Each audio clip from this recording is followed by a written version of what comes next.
What is going on, everyone? My name is Andy. Welcome back to another FPL video. Today is team selection time ahead of game week 20. Now, after a double game week, it's almost like a bit of a downer now because we haven't got players playing twice. There's not as much hope for getting over 100 points, but it's still just as important. There's plenty of points to play for. This is now the second half of the season. So no matter what's gone, whether you're in a good position or a bad position, there is still half the season left to play for. So plenty of points up for grabs, more double game weeks, more chips to play and all that good stuff. So I'm going to go through how I did in the double game week, then look ahead to game week 20, captaincy and stuff like that. If you're enjoying these videos, please do keep giving them a like, hit that subscribe button if you're new around here. Let's talk about OneFootball. So OneFootball are back once again sponsoring the team selection videos. Big shout out to them. They have been a massive support for the channel so far this season, and for everyone that's already downloaded it, big thank you to you as well, because that helps support the channel. If you've not already given it a go, there is a link in the description below. Just click through on that and it'll take you straight through to the store to download it. So App Store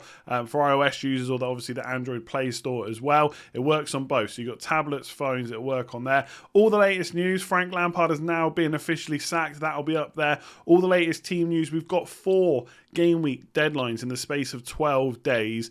You're going to need to keep up with the latest news, the latest team lineups, all that good stuff. The latest goal alerts too. Hopefully there's plenty of them for game week 20. So make sure you get it downloaded. Link in the description below. Click through to that. Completely free, and it supports Let's Talk FPL. Give it a go and see what you think. So game week 19 was just absolutely mad for so many reasons. I got 145 points.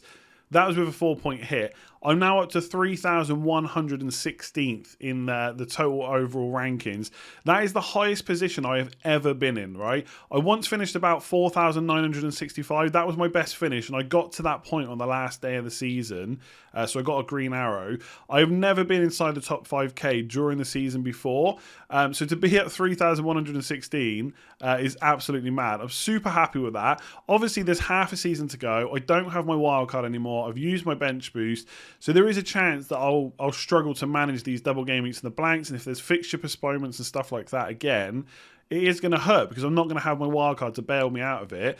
But at the same time, I can't really regret when I used it because I went from 41k in game week 17. I got 59 points in the blank. That took me up to like 24k.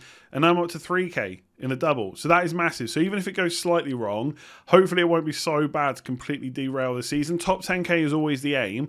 But at this point, obviously, I've got to try and aim a bit higher. So it'll be interesting to see where I go. And hopefully you guys will join me on the journey as we keep on, trying to get green arrows every single week. I think for a lot of people, points came from the defence this week, right? Outside of the players that I don't own, Matt Targett, he comes off with a clean sheet against Man City, then they concede, then he gets an assisting clean sheet in the next game. Absolutely ridiculous. Nick Pope, clean sheet against Liverpool. James Justin, 2 clean sheets. People had Diaz and Stones instead of Stones and Cancelo. There's huge points in the defence, and it was the same for me. John Stones getting 2 goals in a game when he barely ever, I don't think he's ever scored before in the league for Man City, is just crazy. It's one of those crazy situations that happens. And outside of that, I didn't get too many points, right? Fernandes and De Bruyne both got 8. Not huge at all. Salah only got 4. Didn't even play in that second game until he came on in the second half. Chris Wood, I wasn't expecting any points from. Antonio, what a legend. I still was up on points for my Kane and Son moves out. Because Antonio and Salah got 22 between them. So you take off the -4, that's 18 points. And obviously Son and Kane got 14. But just 4 points. Would I rather have Kane and Son now? Probably not because of Antonio. And Salah will probably be my captain in game week 22. But I am going to now have to look at how I get Spurs players back in. So I'm still glad I made the move. I don't think anyone expected Salah to miss out that second game, right? And he still had some good chances during the game. I still look at this team and see there's some lost points in certain places. Now, this isn't me complaining. It's not me saying I think 145 is bad. It's not me saying that I deserve more. But I think whenever you watch matches, right, you always recall where there could have been more points. And that's no different when you get 145 to when you get like 50 or 60. And so Cancelo hit the bar. Cancelo had a great shot off a De Bruyne assist that didn't quite go in. De Bruyne himself could have had more points, wasn't on the pitch when the penalty happened, after the previous week not getting the penalty when Sterling took it as well, comes off before the 59th minute, so he misses the appearance point and he misses the clean sheet bonus as well. And I think Man City in particular is where more points for me potentially could have happened. Chris Wood is on penalties for Burnley. They get a penalty against Liverpool. He doesn't take it. Now, Barnes won it. Maybe that's the thing they do. If you win it, you take it. But I'll tell you now, when Barnes went down and the referee blew the whistle, I was thinking, right, Chris Wood, this is time for 9 points. You're going to wipe out the Liverpool clean sheet. And it didn't quite happen. But obviously, I'm not worried about those points now. I can't get them. We look forward to the next week. And overall, I'm super happy. To go from 24k to 3k in 1 week is massive. Yes, I don't have my wild card, but there's ways to manage it. And I'm going to talk about my team for game week 20 onwards and talk about which players I'm prioritising because of future double game weeks where I want to nail them again and basically not fall too far behind. So looking ahead to game week 20, one free transfer, 101.4 million squad value, 2.7 million in the bank. So that was gained from doing Kane and Son to Salah and Antonio for game week 19. Now, one of the things about coming off the back of a wildcard is I've got quite a bit of money on the bench, right? And I've talked about in previous videos how at some point I'll have to get rid of that. Now, a few people have asked me about this for other videos. I'm obviously going to talk about it for my own team. I'm not in a rush to take that money off the bench because no matter what transfer I do this week, I'm going to put even more money in the bank. And I've already got a lot anyway. And I don't feel like I'm missing any key players that I don't already own or I am not planning on getting in the next few weeks, right? So I might take a hit this week, which I'll come on to in a bit. So I'm not in as bad a position for getting money off the bench. And I don't have a massive amount, right? Chris Wood and David De Gea are probably the big ones. Holding's a 4.5 million defender. It's not the end of the world to hold a playing defender. Hopefully he keeps his place long term. And obviously Sofao is the other one. So going down to like a Mitchell is not the end of the world. And right now, as we'll find out with big hitters, there's not a huge amount that I want to own right now, and therefore money is not as tight. And I'll do some tinkering at the end probably as well. So looking at the defence for this week, I'm basically doubling up. I've got double Man United defence and double Man City defence. I think the way things are going for Man City, like the fact of them keeping so many clean sheets so far since Diaz has been in, I just don't see that necessarily changing going forward. Obviously, De Bruyne is not there, so he's potentially an issue. But for the next 3 weeks against West Brom, Sheffield United and Burnley, I've got zero concerns about having double Man City defence. After that, the fixtures turn a little bit. And if we're still finding that Cancelo is missing games here or there, maybe he'll actually be one that I look to move on. But there is a good chance that Man City will get double game weeks in and around game week 26 and not just game week 26. In which case, no matter if one of the fixtures is more difficult, I definitely want to keep double defence. So, again, would I have Diaz and Stones now if I could go back and change it? Possibly, because Diaz is absolutely nailed. But as I said in the review of Game Week 19, how Cancelo has not had more points yet, I don't know. He came on in the FA Cup, got an assist. That is what I'm expecting in the league. Even without De Bruyne, they're going to be pushing forward against West Brom. And I just see West Brom camping edge of their box again like they did last time, sitting deep. The only difference is last time Man City struggled to get through. If they can get through early in this one, then it'll be another kind of 3, 4, 5 goals for Man City. They're looking really good. Should have had more against Aston Villa, so completely happy with that. With the Man United defence, it's a really good fixture, but for whatever reason, we always seem to concede to Sheffield United, right? We played them last time. I think they scored twice. I remember one of the games last year was 3-3. It's obviously a different team now. Sheffield United have been struggling this year. Man United, top of the league, playing really well.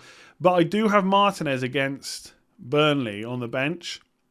So there is a chance that I just play him because I think Villa have got a clean sheet in them as well and just spread the risk. Because the thing for De Gea and Wan-Bissaka is De Gea does get save points, but I wouldn't necessarily expect too many against Sheffield United anyway. So he's not got a massive upside like a Nick Pope would, for example.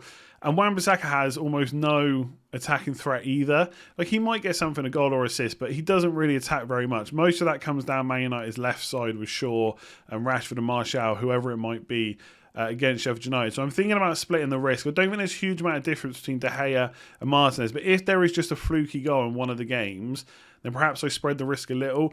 I don't have those concerns with Man City. I think that looks about as nailed on a clean sheet as you're going to get this week. So overall, extremely happy with the defence. I think De Gea and Man United in general have got quite good fixtures right up until game week 26. So holding on to him is not necessarily the end of the world. And when he has tougher fixtures, I've got Martinez to bring in anyway. Wan-Bissaka is not necessarily someone that I want to keep long term, even though the fixtures are quite good in Game Week 24 and 25 in particular, because I just think there's more attacking defenders who can also get clean sheets as well. Reece James, for example, at Chelsea is someone I'm thinking about. New manager coming in for Chelsea as well. We know Frank Lampard has now officially been sacked, so maybe Reece James is a good go with his fixtures. So he's someone that I'm looking at, because Wan-Bissaka just doesn't offer very much. But if I can get a clean sheet from him this week, I'm quite happy. I've got Holden so far on the bench as well, so I don't have to play Wan-Bissaka every week. But he is someone I want to move on, but I'm not going to be able to do it this week. I should just quickly say, by the way, because I forgot to mention it in the review, one of the reasons I've got so much money on my bench is because I bench boosted in Game Week 19, and it did really well, right? Bamford got 2 points, Saka, Martinez, and Holding all returned. So I got 26 points in total. So really happy with that. So although I've got money on the bench, it's not been the end of the world. It's already got me quite a few points, and hopefully it will going forward. Adding in the midfield, so the big three hitters in the middle, Salah, Fernandes, De Bruyne, was super happy with them. De Bruyne was all set to be my captain, and now he's out. Apparently for 4 to 6 weeks. I have a sneaky feeling it'll be quicker than that, and they'll find a way to get him back. But I would say, given how quickly the game weeks are coming, he's going to miss at least 3, probably 4 game weeks plus, right? So if he's going to miss that, he has to go. So I'll come on to him in just a second. This is one of the problems with kind of playing the wildcard and the bench boost is now I'm stuck with players like Souček and Saka, who I don't want to play every week. But the replacements that I would bring in this week don't have the greatest fixtures, right? So to give an example, Saka plays Southampton, Souček plays Crystal Palace. Son is someone that I'm strongly looking at. I originally wanted to get a Spurs player in Game Week 23 for West Brom, but I think now De Bruyne is injured, I can bring that forward, and I want one in for Game Week 21 when they play Brighton.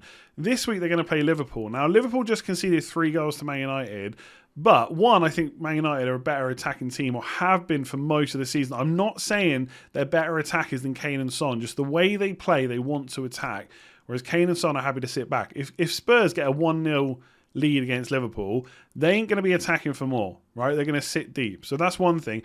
And also, Matip didn't play against Man United, and Reece Williams was not fantastic in that game. So if Matip's fit, which I'm sure he will be, that's why he didn't play against Man United in the FA Cup, he'll be back in for that game. So I think that's a tough one for Son. I don't think it's a bad move to bring him in if you were going to do it in 21 anyway, but there's other players that I might want. So he's got a tough fixture. Grealish plays Burnley away. I'm not hugely certain about a massive amount of points there, but I might still bring him in. I'll talk about that in a second. So Saka and Souček are okay. Whereas next week, Saka plays Man United, Souček plays Liverpool, both bad fixtures. Grealish has got Southampton, Son's got Brighton. That's a good time to bring them in for a -4. So that is what I'm considering doing. So although it doesn't look fantastic having Souček and Saka playing, and obviously Chris Wood on the bench playing Aston Villa, I just think I have to kind of just get through this week and then worry about it probably next week. I think the defence looks fine, Salah looks fine, Fernandes captain is obvious, so that's why I'm probably keeping those two, but I might take a hit, which I'll come on to in just a sec. Before I get onto De Bruyne, Salah, I was already keeping him.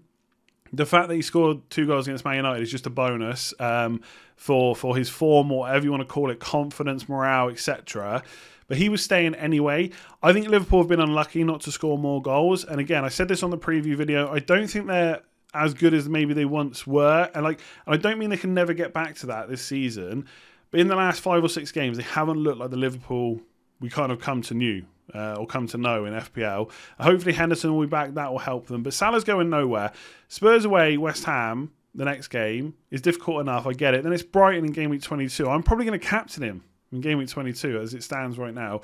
So he stays, and I think a lot of people say he should go, but De Bruyne is now a problem. So Salah stays by default. Fernandes obviously stays as well. I've just spoken about Man United fixtures. They're looking pretty decent. He's 100% my captain this week. You could target the West Brom fixture, but without De Bruyne, I want to see how they play.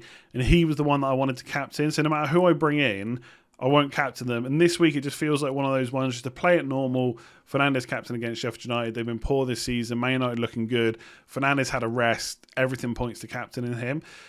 De Bruyne is definitely being sold this week. I talked about Son, but I don't like that Liverpool fixture. Look, if you've already got your transfer targets set out, then you could just go for it, because there is a chance he'll score, right? Liverpool have been conceding goals. Their Spurs are good on the counter. They're going to get those opportunities against Liverpool. And Son has been brilliant this season. So bringing him in is not necessarily a bad option. But as I said, Man City might have more double game weeks outside of Game Week 26. The fixtures are really good for the next 3. And I feel like Gundogan is probably someone that I should bring in. He's on penalties. He's getting into the box quite a lot. We don't know what his role will be like without De Bruyne. We don't know how the team will play. But for 5.5 million, probably 5.6 million by the time I bring him in, it doesn't feel like much of a risk. It'll be weird having 3 £5.5 million midfielders or below in my team.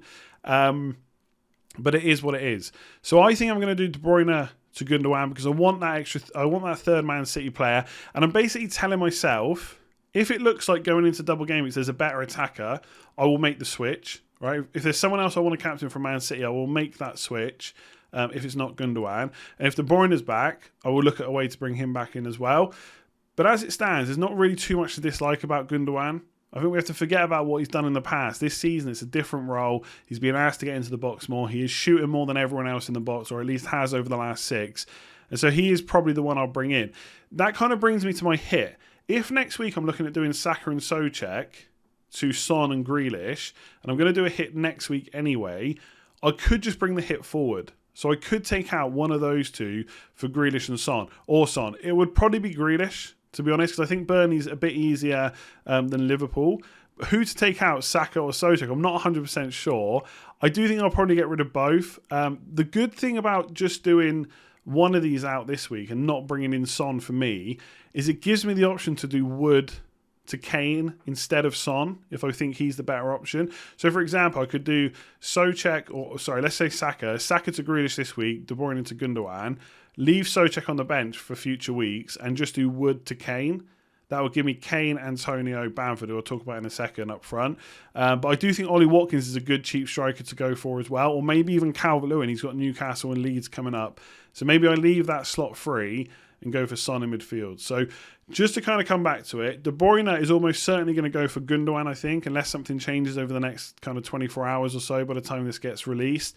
And I might take a hit to take out Saka or Souček for Grealish and then leave my options open to either bring in Son next week for the other midfielder, Saka or Souček, or bring Kane in for Wood. So that's my kind of options for midfielders. So adding in the forwards, Antonio and Bamford, I've just mentioned, definitely playing. I think with Antonio, we know that he's still kind of being managed a little bit where possible. He's not necessarily up to full fitness, but he's just scored 2 goals in 2 games. So I'm quite happy to have him.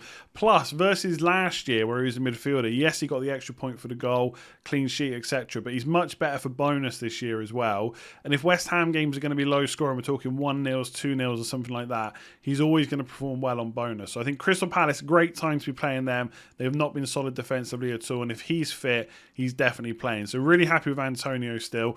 Bamford, I know a lot of people starting to write Leeds off as FPL options, but again, it doesn't get much better than playing Newcastle right now. They put 5 past them the last time they played them in the league, just a few weeks ago or a few months ago at this point. So I think, again, that's a good fixture, and I still think Bamford is great value going forward. I don't really have any plans to kind of move him on. So it's just Chris Wood on the bench. So I want to leave my options open for next week to get Kane or Son.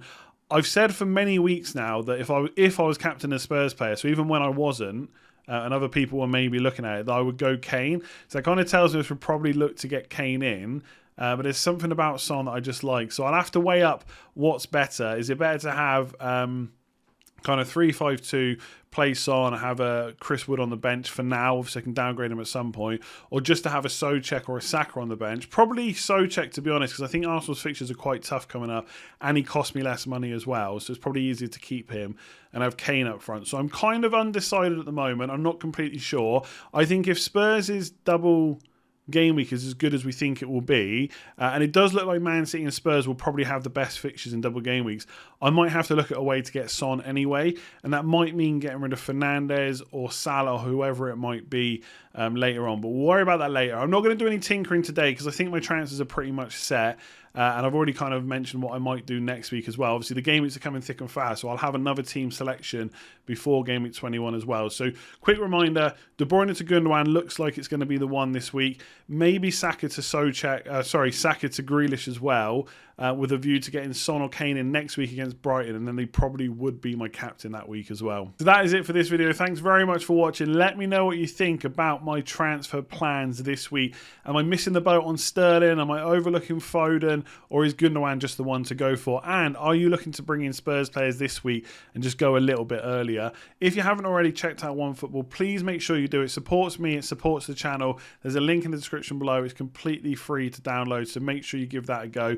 Give the video a like if you enjoyed it. Hit subscribe if you're new around here. And I'll just do a quick shout out to everybody that signed up on Patreon. Thank you very much for continuing to support me and the channel even further. If you want to sign up, there's a link in the description below. Everyone that goes, or everyone that signs up, I should say, goes up on the Patreon Legends wall as well as gets all the perks and benefits over there. So Slack access, early team reveals, videos converted to podcasts, and all that good stuff. So if you haven't already checked it out, there is a link to that in the description below, as well as a link to the OneFootball download as well. So make sure you click that to give it a download. I will be back tomorrow with a captaincy video and a deadline stream ahead of Game Week 20, and then we do it all again from Wednesday onwards as we look towards Game Week 21. So I'm looking forward to it. Please do keep continuing to give these videos a like, a subscribe, and I'll catch you again soon.